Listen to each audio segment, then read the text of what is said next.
kaip jis mus teikės į dangų vadinti. Laimę grąžinti, meilę parodė jis mums begalinę. Lyrinę kaltas kaltuosius mus gynė. Meilę už meilę, visi jam šiandieną duokim iš vieno. Brangiausia, tiek daug iškentėjai, Kristus tapaisiais suskirtis turėjai.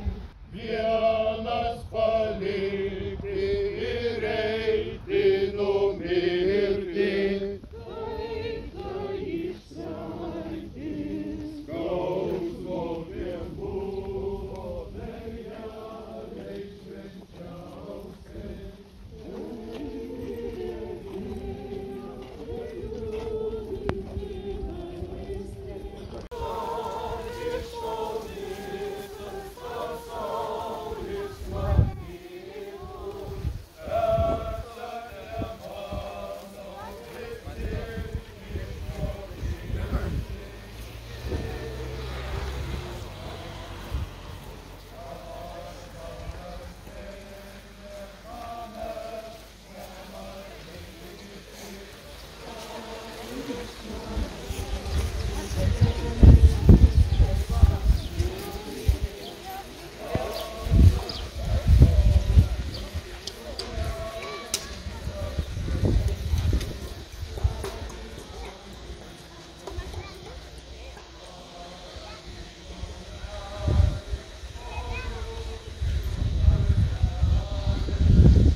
Ir visą naktį be miego paliktas, plaštakomis į veidą muštas, apspjaudytas ir visai išniekintas, bet meilingai į Petrą pažvelgęs.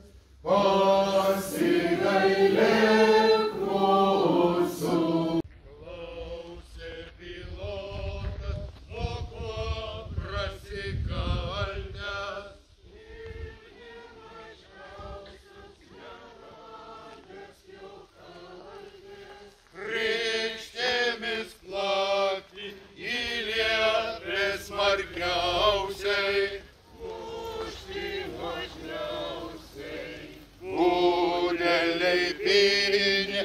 erškėčių vainiką. Jo vainikuoti jiems Jėzų patiko. Sveikino Kristų karalių Marija. Kaip liaudis sako, nevaryk mane į viešą. Reiškia, tu manęs neerzink, tu manęs nenervuok. Tai va, kartais tos nelaimės lygos netgi ateina, kada mes kažkaip tai pergyvenam, susierzinam. Ir va dabar šitoj vietoj, į ką aš vedu. Visur čia man girdėjom ir Erods, ir Pilotas, ir vėl visokie ten Kajafai kaina, vėl Erodai, vėl Pilotai. Keista. Tai va, pagalvokit šitoj vietoj gal trumpai. Galbūt jūsų gyvenime yra žmogus arba tam tikra aplinkybė, galbūt net ir vaikystėje, nuo 6, nuo 7 metų, kad žmogus, katras jumis yra žiauriai skaudinis, sutrypęs jums gyvenimą, sugriovęs gyvenimą, arba labai labai stipriai jumis kažkaip paniekinęs, pažeminęs. Gal yra toks žmogus. Ir va taip pagalvokit savį. Ar mes dabar būsime kaip tie teisėjai, kurie teisė Jėzų? Ar mes dabar nešiojam savo širdį kaip tą negyvą, tokią mirties ląstelę? Nes vėžio ląstelė, jūs žinot, kad kas, maksimumą, kas 7 metai visas žmogaus kūnas atsinaujina. Ląstelės miršta, ypatingai odos ląstelės, jos labai greitai atsinaujina, ne? Miršta, užleidžia vietą kitom. O vėžio ląstelė sako, ne, aš nemirsiu, aš gyvensiu. Ir tada gyvusios apspinta ir bando ją sunaikinti ir gaunasi tas guzas, tas gumulys. Tai va, neapykanta, neatleidimas kaip vėžio ląstelė. Sako, aš nemirsiu.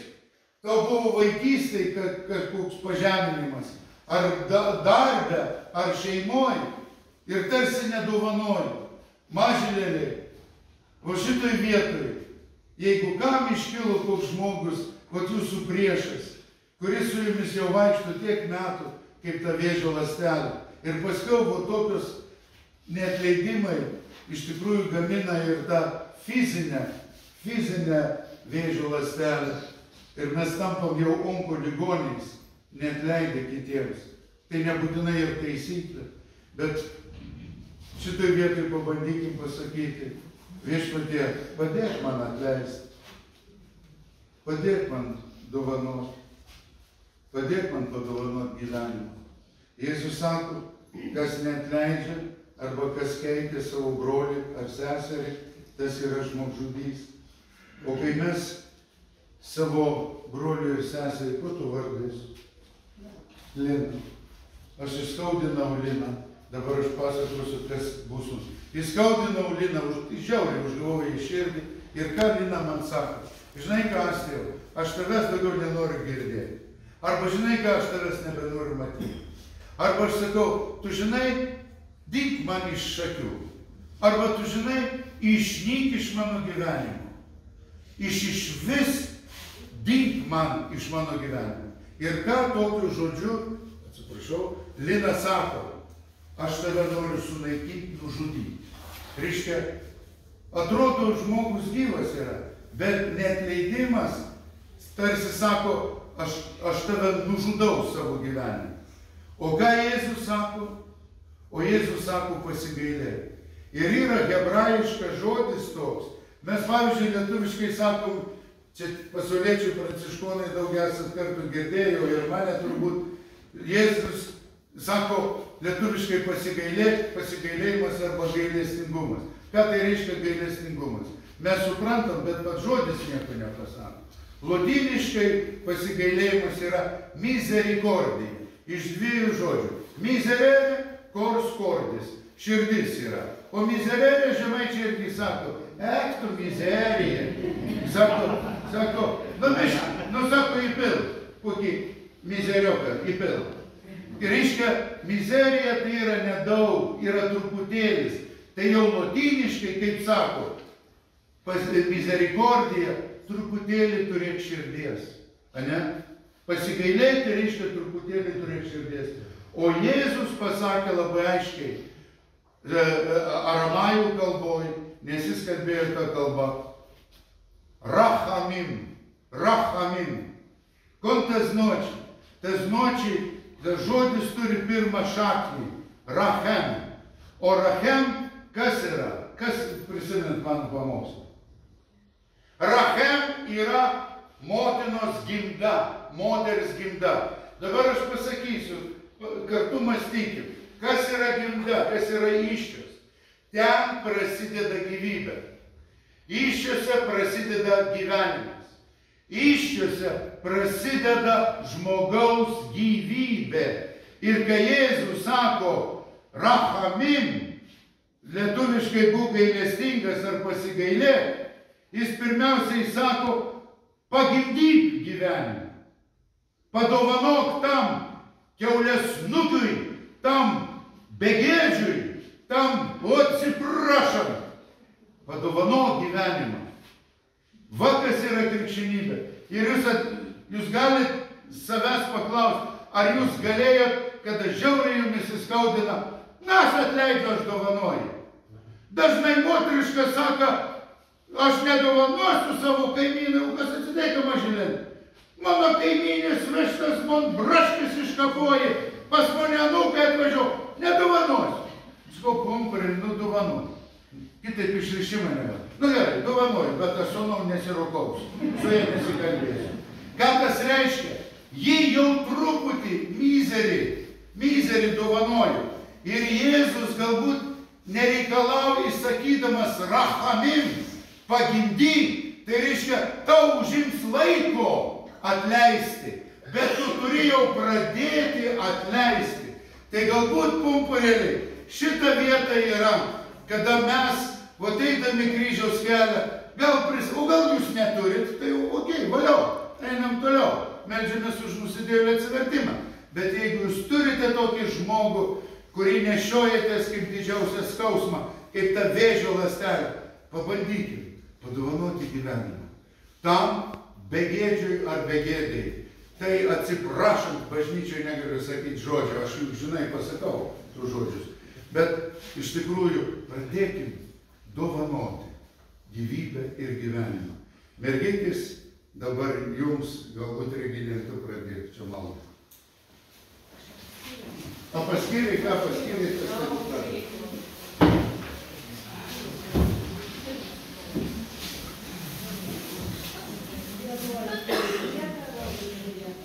Garbiname tave viešpatie Jėzau Kristau, šlovinam tave, kad šventuoju kryžiumi atpirkai pasaulį. Pasigailėk mūsų.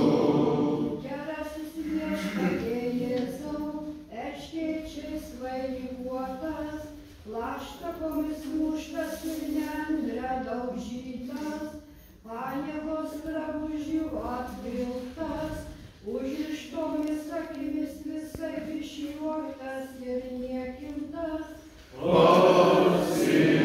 Pasigailėk mūsų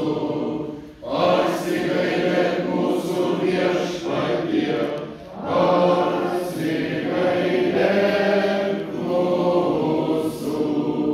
Mielasis viešpatie Jėzau, už piktadarį Barabą blogesnių palaikytas ir tūžusios minios paniekintas, nekaltų Piloto pripažintas, bet mirti pasmerktas. Pasigailėk mūsų viešpatie, pasigailėk mūsų. Melskimės, viešpatie Jėzau, tavo skaudus nuplakimas mus teįspėja, kad mes niekuomet tavęs neplaktume palaidumu ir kitom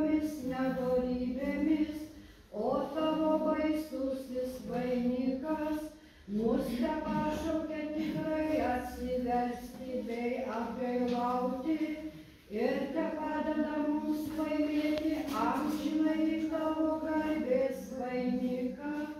Tu gyveni ir viešpatauji per amžius.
bet norėčiau jūsų paprašyti, reiškia 3 dalykus.